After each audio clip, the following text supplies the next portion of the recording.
छोटा सा गांव था जिसका नाम था हरिनगर। गांव में एक गरीब किसान रहता था जिसका नाम राम था।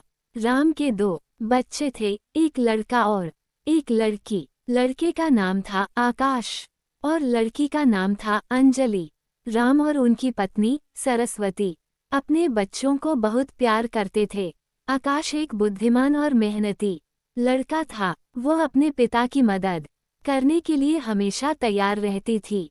वो खेत में काम करती थी, घर में काम करती थी और अपनी छोटी बहन की देखभाल करती थी।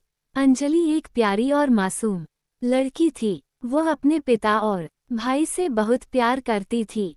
वो सदैव उनके लिए मुस्कुराती रहती थी। एक दिन राम को एक गंभीर बीमारी हो गई। वो बहुत बीमार था और उसे अस्पताल ले जाना पड़ा।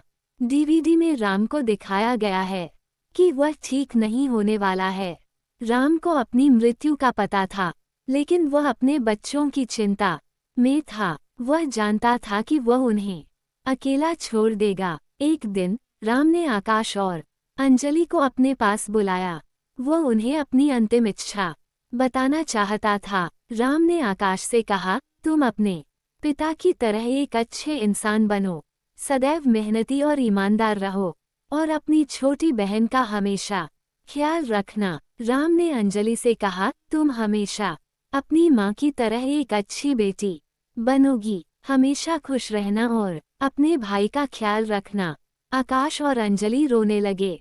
वे अपने पिता को खोने के लिए तैयार नहीं थे। राम ने उन्हें शांति दी और कहा, मैं सदैव तुम्हारे दिलों में रहूंगा।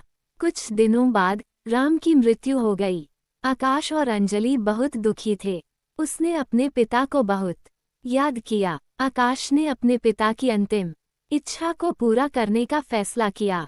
वो एक अच्छा इंसान बनने के लिए कड़ी मेहनत करने लगा। वह अपनी छोटी बहन का हमेशा ख्याल रखती थी। अंजलि भी अपनी माँ की तरह एक अच्छी बेटी बनने के लिए कड़ी मेहनत करने लगी। वो हमेशा खुश रहती थी और अपने भाई का ख्याल रखती थी। आकाश और अंजलि ने अपने पिता के सपने को पूरा किया। वे दोनों अच्छे इंसान बने और अपनी छोटी बहन का हमेशा ख्याल रखा। ये कहानी एक पिता के प्यार के बारे में है। एक पिता जो अपने बच्चों को हमेशा खुश देखना चाहता है।